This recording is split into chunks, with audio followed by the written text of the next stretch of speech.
Hello, I just got back from a vacation in Tennessee to visit relatives down there. And last Saturday, I was invited up to southern Kentucky to hunt with Seven. He was gracious enough to invite me along on a hunt, and I have to be the worst gift giver out there. Because the 3 gifts I gave him, one was a embroidered hat like this. Then I went back and looked over several of his videos, and as you can see in these pictures from his videos, he's got a full head of hair. He doesn't need a hat. The second gift that I gave him was a book on the history of Monroe County, Kentucky. And here you can see his gifts to me. The book on the left there is the history. He's a local historian for Monroe County. So that gift sucked too. The third gift he can use, it's a patch with Diggin With 7 on it, but I just have to apologize to him about that. If you look at the books here, he's a very intelligent man and a great researcher. Otherwise he wouldn't have been able to write the books that he has.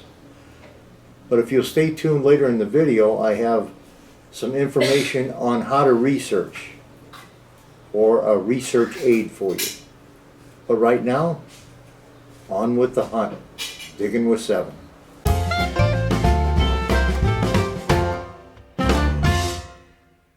It's beautiful down here in Kentucky. And today, I'm digging with 7.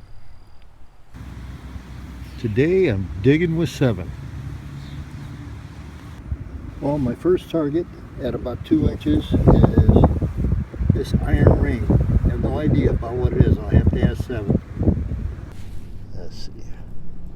Well, 7's got a good find here. He just found himself an Indian head. Oh, that's what editing is for. And if I zoomed in on that, it looks like a 1903 or 1908.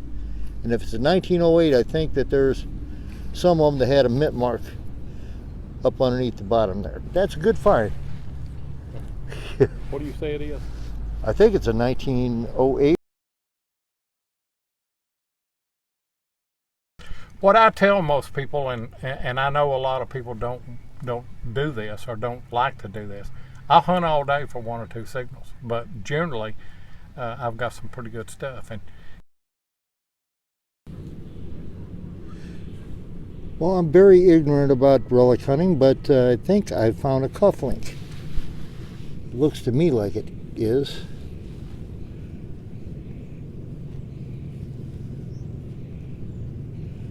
But I have to ask 7 about it. Well, I'm on 1800s house site or homestead with 7, and I get a quarter signal, but I have no idea what it is. It's only 2 inches deep, and it was a coin. Actually 2, a 1979 and a 1982 clad quarters. Yep, that's me. I had dug a wheat scent that I can't even read down about 8 inches, about 10 foot from me, and I got a weird signal here. It was like a wheat scent signal, about 5 inches, and it's this little bitty button that has a locomotive engine on it. My first button, but it's iron back. 7 said he thinks it's early 1900s, but my first button for a while. Oh, right in that hole there, and the wind's blowing pretty good, so I'll turn my back. I found this pair of, looks like buckles, but it's got gold gilt on it. I'll have to take pictures at home. And you see right on the end, it looks like they were broke, and they go together kind of like that. I have no idea what it is, with gold gilt on them. And 7 said they're a good find. I believe him. He said they're old. gracious. I am happy as can be. 7 is here with me, and I dug a, I thought it was an Indian head signal. It kept coming up 1235 and all kinds of numbers. When I got down to it, I thought it was junk, and it come up, ow, 1239 here. 1239. Right here. if you can hear that. And I have no idea what this is, but it looks old. Oh man. I'll clean it up and get back to you.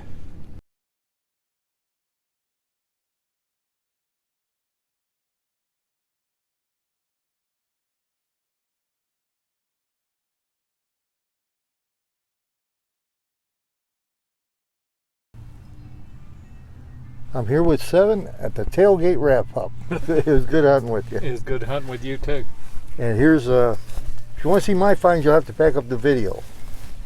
But from what he tells me, these are toe taps here. Mm-hmm. Yeah. A harmonica reed. Yeah. I thought that was a 1908 or. That's what I think that we determined that was a 1908. Okay. And 2 suspender clips. Both of those are broke though. Yeah. Piece of oil lamp. Yep. Pocket knife. Yep. Little faucet handle or gas handle.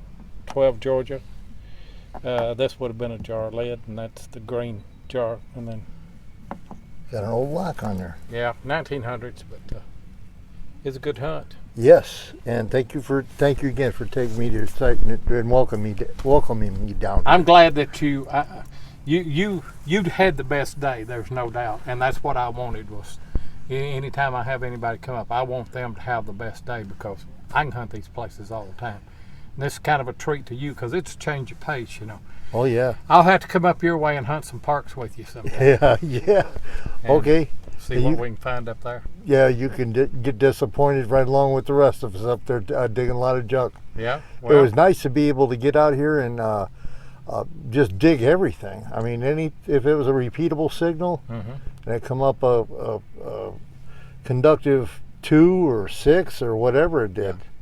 What I tell most people, and I know a lot of people don't do this or don't like to do this. I hunt all day for 1 or 2 signals, but generally I've got some pretty good stuff. And you know, you hunted today for basically what 2 or 3 signals, Yeah. cufflinks, those hearts, and a Reale. And I tell you what, I'd hunt a week for those 3 right there and be tickled to death if I found them. So relic hunting is, you know, it's not fast paced. It's not like coin shooting where you go out and find. I mean, I can go to one of the parks here or schools. I can find 50 or 60 coins and maybe 1 SiLvEr, you know, or a wheat or something. But that's just not my bag of tea, you know. It used to be whenever I first started, but I've kind of evolved now. But that's what makes it. It's what makes YouTube interesting. You get to see everything, you know. Yeah, very true. Well, I thank you for taking me out, and it was very enjoyable. It was like my 30 years ago, my first year metal detecting.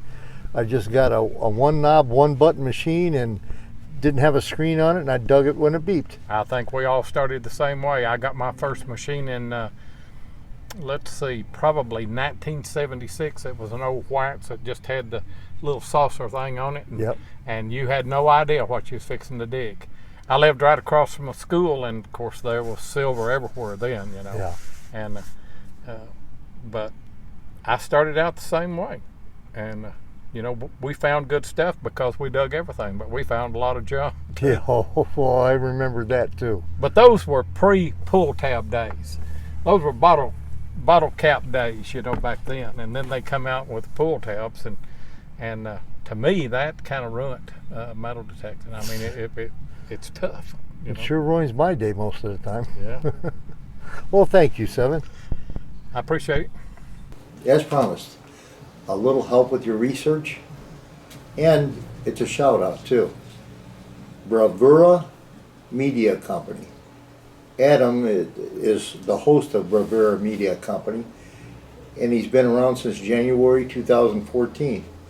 He's put up over 300 videos, and they're all, or most all, about cartography or about old maps, showing you old maps. I recently requested a video about the first settlement in Chicago, Illinois, and a little bit about the Native American history of the area. He responded with a video about the Fort Dearborn Massacre of 1812, where over 500 Potawatomi Indians attacked the fort and attacked the retreat column all the way out of Illinois. and into what would be Indiana. He's also done videos on Chattanooga, Tennessee, Washington, D.C., Houston, Texas, and many. I'm sure he's got most all the big cities covered. Many old maps. Civil War and Revolutionary maps, war maps. He's only got 289 subscribers, and after having 300 videos, I'm surprised there isn't more metal detectorists that are interested in his channel. Check him out. Bravura Media Company. Tell Adam Dave from American Coin Hunting sent you. Okay.